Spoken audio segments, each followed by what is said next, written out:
Dimulai dari saya. Perkenalkan, nama saya Diputulisa Karolina, nomor absen 32.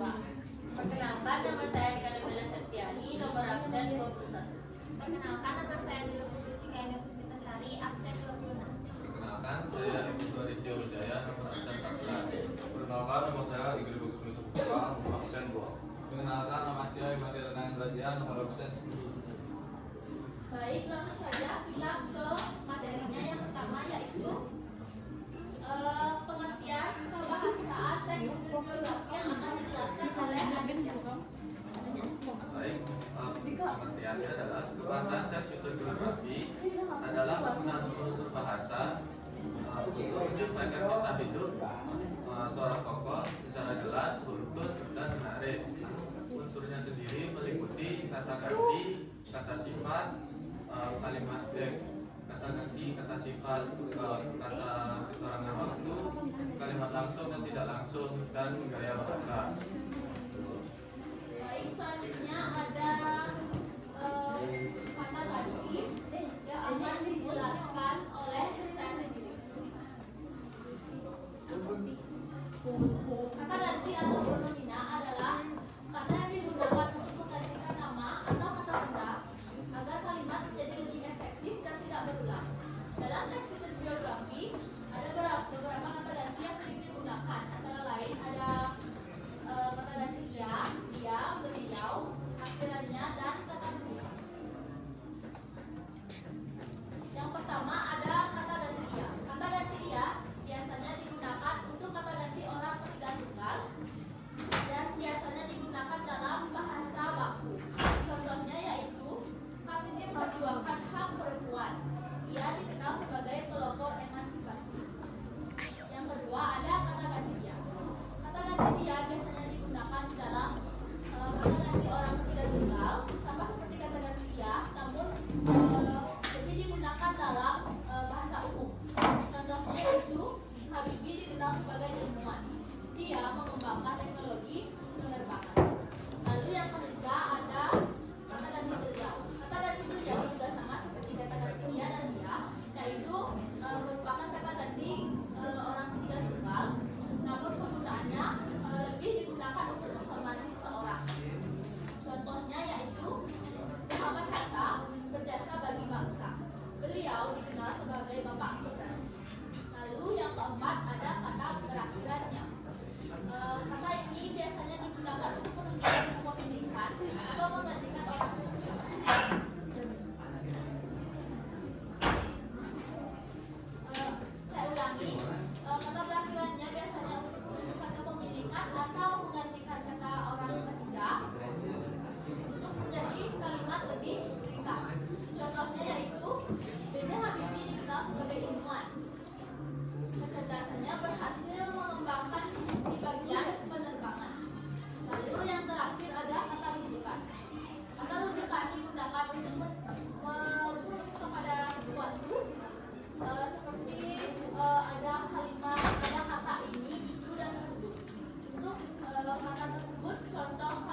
beliau terlibat dalam perundingan krusial untuk memperjuangkan kemerdekaan bangsa.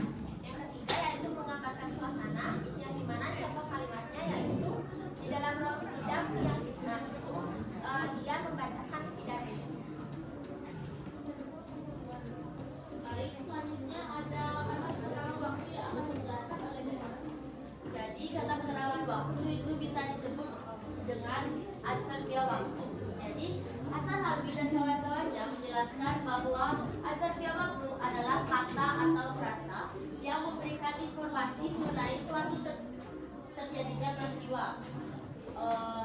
Kehadiran adverbia waktu ini membuat pendengar maupun pembaca itu tidak bingung kapan peristiwa dalam cerita tersebut terjadi, apakah peristiwanya terjadi di masa lampau, di masa sekarang, atau di masa yang akan datang.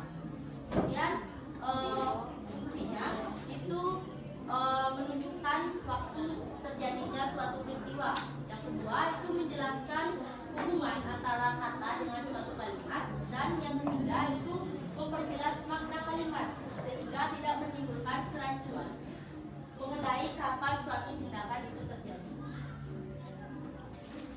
Kemudian ada contohnya, ada yang pertama itu di kejadian di waktu lampau itu menggunakan kata seperti kemarin, tadi, dahulu, ataupun sebelumnya.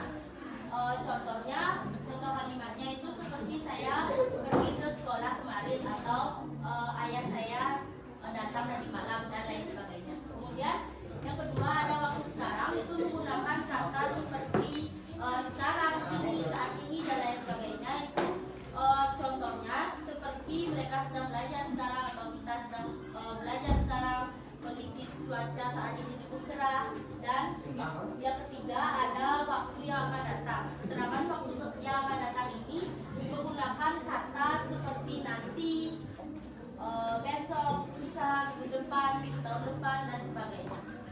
Contohnya itu seperti kami akan berangkat besok pagi, atau rapat akan dilaksanakan nanti, dan lain sebagainya. Contoh-contoh ini sering sekali kita gunakan di dalam kehidupan sehari-hari. Baik, selanjutnya ada kalimat langsung dan tidak langsung yang akan dijelaskan oleh Mahesa. Baik teman-teman, di sini saya menjelaskan kalimat langsung dan kalimat tidak langsung. Jika kalian paham, yang pertama saya akan menjelaskan kalimat secara langsung. Jadi kalimat secara langsung itu didefinisikan sebagai kalimat yang diucapkan oleh seseorang secara langsung saat menyampaikan suatu hal, sehingga jenis kalimat ini dapat diartikan sebagai suatu rangkuman dari ucapan seseorang. Nah, hal ini sesuai definisi yang dibuat oleh Kosasih tahun 2011 yang menyatakan bahwa kalimat langsung merupakan kalimat secara cermatik menirukan omongan dari seseorang. Nah, selanjutnya kalimat langsung ditulis apa adanya sesuai dengan omongan narasumber, sehingga kalimat langsung pada umumnya banyak ditemukan pada artikel berita. Nah, kalian tidak asing pada suatu koran, kalian bisa melihat di sana ada banyak jenis-jenis berita. Mungkin di sana kalian bisa langsung menemukan kalimat secara langsung. Nah, sebelum itu kita akan menjelaskan ciri-cirinya apa yang ada pada kalimat langsung. Yang pertama, ciri-ciri kalimat langsung. Pada kalimat langsung ditandai adanya tanda kutip dalam sebuah kalimat, itu ciri yang pertama. Ya, kalian bisa menemukan di sebuah koran, berita, artikel, di media sosial, dimanapun. Ciri-ciri yang kedua yaitu huruf pertama yang ditulis dalam kalimat langsung berupa huruf kapital. Ya, seperti itu di kalimat langsung. Yang ketiga, kalimat petikan dan kalimat pengiring itu dipisah dengan tanda koma. Yang keempat, kalimat langsung berupa dialog berurutan harus menggunakan tanda titik 2 setelah kalimat langsung. Baik, sekarang saya akan menjelaskan contoh kalimat langsung. Yang pertama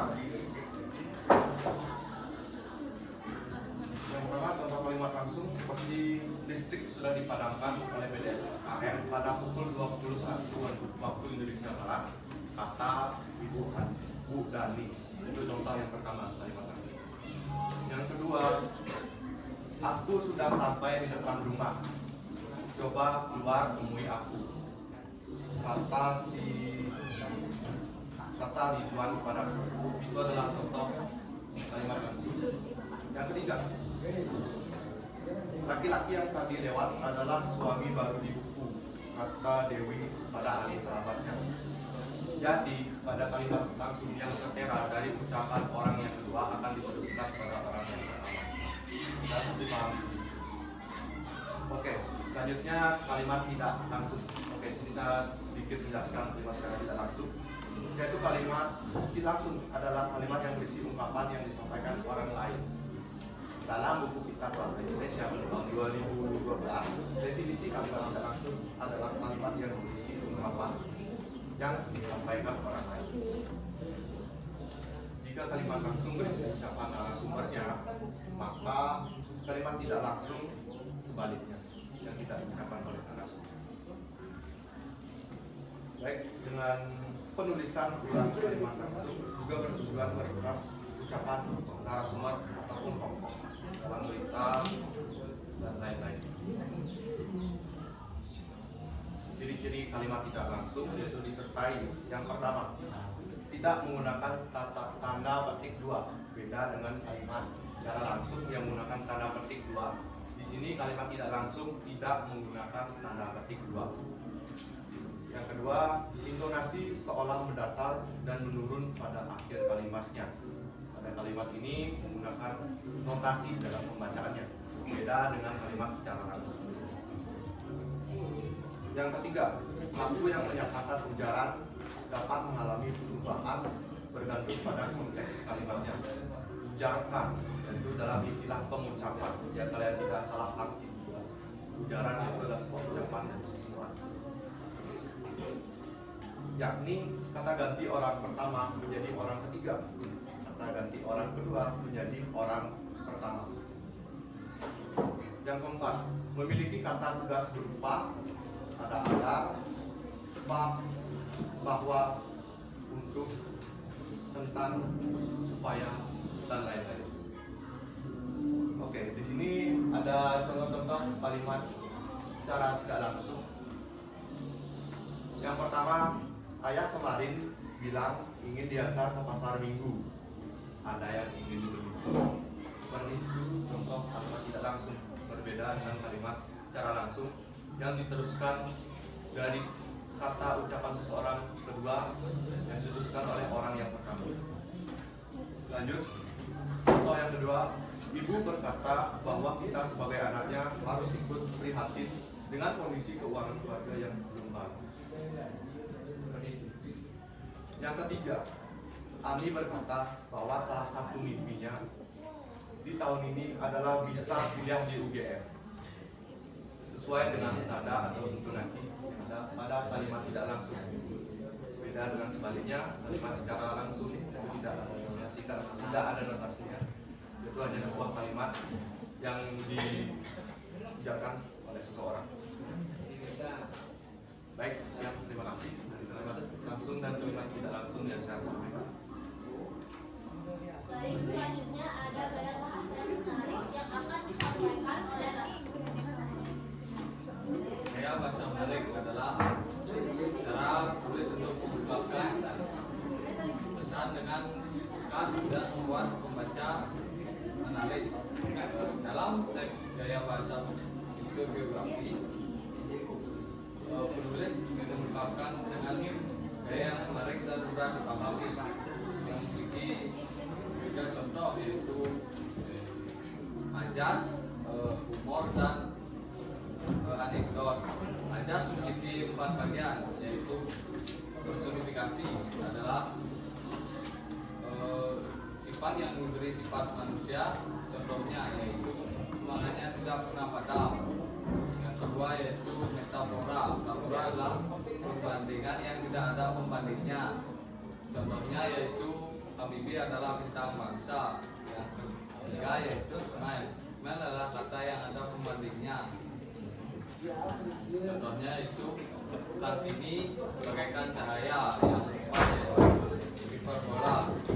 Hiperbola adalah ungkapan yang melebih-lebihkan, contohnya itu air mata yang menjadi sungai. Yang kedua yaitu humor. Humor adalah terkesan lucu dan menarik yang tidak membuat pembaca bosan. Contohnya yaitu Habibie membongkar mainan tetapi tidak bisa memasangnya kembali. Yang terakhir yaitu anekdot. Anekdot adalah cerita singkat yang terkesan lucu tetapi tidak menghilangkan inti dari cerita tersebut. Contohnya yaitu Habibie pergi ke sekolah dalam keadaan hujan deras. Baik, sebelum ke kesimpulan, kami akan buka sesi tanya jawab yang akan ditanyakan oleh kelompok-kelompok. Silahkan yang ingin bertanya. Iya, Bunga. Silakan, Mbak.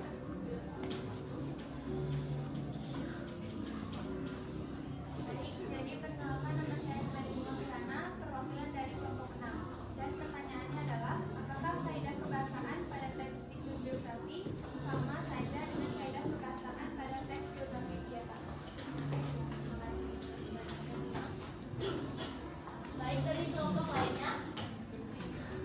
Silakan, Keluarga. Saatnya jam ke-9 dimulai. It's time to begin the 9th lesson. Terima kasih atas pertanyaannya, Keluarga. Baik, yang lainnya. Silakan, Beta.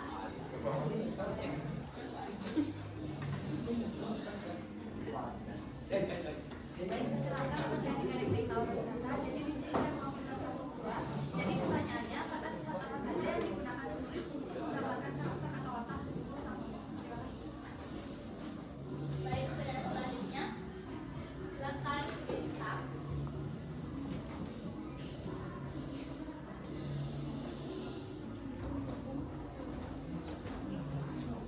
Baik, perkenalkan nama saya Niko Mitan. Tadi nomor absen 24, saya dari perwakilan nomor 1.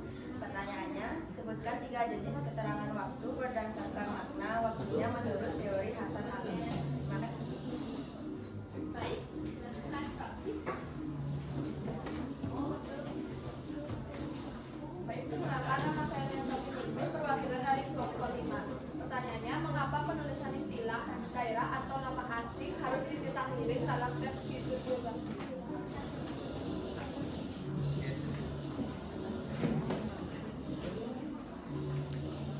Baik, ada yang ingin bertanya lagi?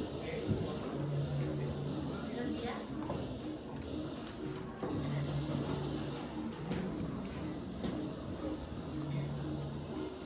Perkenalkan, saya Nusantara Pidana, saya perwakilan nomor 1, yaitu mengapa penggunaan kata ganti dan kata ganti dalam teks figur biografi?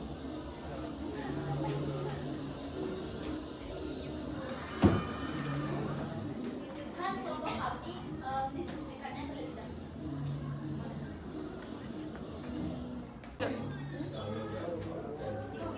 Baik, izinkan kami menjawab pertanyaan-pertanyaan.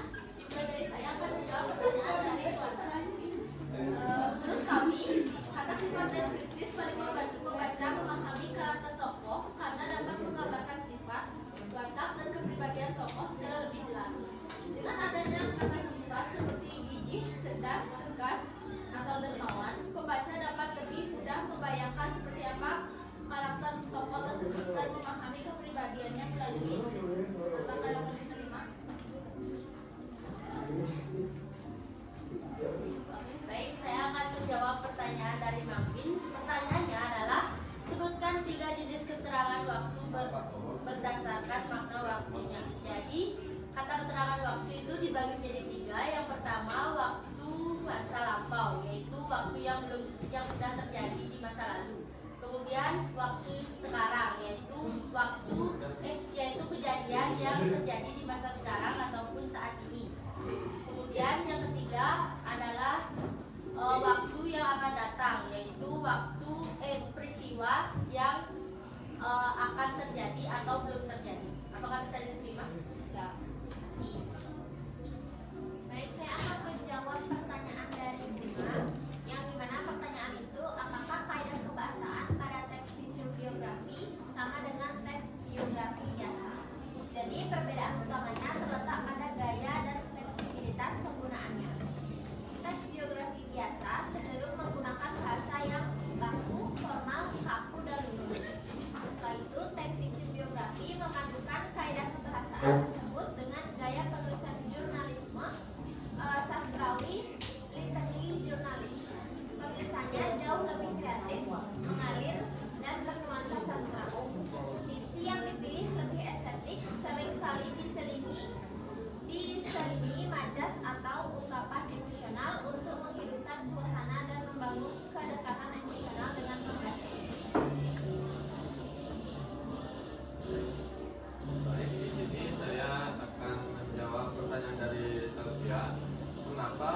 penulisan tidak banyak mengulang nama tokoh, sehingga kalimat menjadi lebih efektif, tuntut, dan nyaman dibaca. Penggunaan kata ganti dan kata rujukan juga membantu menghubungkan antar kalimat serta membuat pembaca lebih mudah memahami siapa atau apa yang sedang dibicarakan dalam teks. Baik, di sini saya akan menjawab pertanyaan dari Pramuti. Mengapa penulisan istilah daerah atau nama asing harus dicetak miring dalam teks fitur biografi? Jadi, penulisan istilah daerah atau nama asing dicetak miring dalam teks fitur biografi untuk membedakan kata tersebut dari bahasa utama yang dipakai, menunjukkan bahwa kata itu berasal dari luar bahasa teks dan menjaga kerapian serta penjelasan aturan bahasa yang berlaku. Maka bisa diterima. Kita menjawab pertanyaan dari Meta. Kata sifat apa saja yang digunakan penulis untuk menggambarkan karakter atau watak unggul sang tokoh? Berikut adalah daftar kata sifat adjektif watak unggul yang biasanya tertulis di dalam teks. Gigih, tekun, alot, pantang menyerah saat menghadapi kegagalan atau rintangan. Pemberani, berani menantang ketidakadilan atau berani mengambil risiko besar. Cerdas, pintar, jenius, memiliki kecerdasan tinggi atau pemikiran yang melampaui zamannya. Bersahaja, sederhana, rendah hati, tidak sombong, dan hidup apa adanya meski sudah sukses. Apakah bisa diterima? Baik, selanjutnya kami akan lanjut ke kesimpulan. Kesimpulan yang pertama akan dibacakan oleh Aditya. Baik, jadi kesimpulannya adalah kebahasaan teks fitur geografi merupakan penggunaan unsur-unsur bahasa yang dirancang agar kisah perjalanan hidup, perjuangan, dan prestasi seorang tokoh dapat disampaikan secara runtut, informatif, dan menarik dengan mengutamakan daya tarik manusiawi atau human interest. Baik, kesimpulan yang kedua akan dibacakan oleh Sandy. Penggunaan kata ganti atau pronomina adalah kata ganti orang ketiga tunggal seperti dia, dan beliau, serta penggunaan akhirannya dan kata rujukan. Berfungsi untuk mengefektifkan kalimat, menghindarkan pengulangan nama tokoh yang berlebih, dan memberikan rasa hormat. Selanjutnya, kesimpulan yang ketiga akan disampaikan oleh Cika. Baik, jadi kesimpulannya yaitu kata sifat bertindak sebagai alat lingis yang memberikan gambaran terperinci mengenai karakter atau fisik tokoh, peristiwa, serta suasana, mengenai latar kejadian sehingga terasa lebih hidup bagi pembaca. Selanjutnya, kesimpulan yang keempat akan disampaikan oleh Bella. Baik, kesimpulannya fungsi keterangan waktu atau advertia waktu itu dibagi menjadi tiga, yaitu waktu lampau, sekarang, dan waktu yang akan datang, yang berfungsi untuk memperjelas kronologi kejadian atau hubungan waktu antar terjadinya peristiwa, serta mencegah kerancuan informasi mengenai kapan terjadinya suatu peristiwa itu sendiri. Baik, untuk kesimpulan yang kelima akan disampaikan oleh Maesa. Baik teman-teman, di sini saya ingin menyampaikan kesimpulan dari kalimat langsung dan kalimat tidak langsung. Jadi kalimat langsung menirukan ucapan dari narasumber dengan tanda petik dua, menunjukkan kesan autentik, sedangkan kalimat tidak langsung yaitu menyampaikan kembali gagasan atau ucapan tanpa tanda petik untuk meringkas dan menjelaskan alur cerita. Terima kasih. Dan kesimpulan terakhir akan disampaikan oleh Rani. Ini saya akan menyampaikan kesimpulan terakhir, yaitu penggunaan gaya bahasa yang diikuti ajas, personifikasi, metafora, smell, pergora, humor, serta anekdot berfungsi memberikan nilai estetik, menghidupkan karakteristik tokoh, dan membuat penyampaian biografi menjadi lebih berkesan dan tidak monoton. Baik, sekian presentasi dari kelompok kami.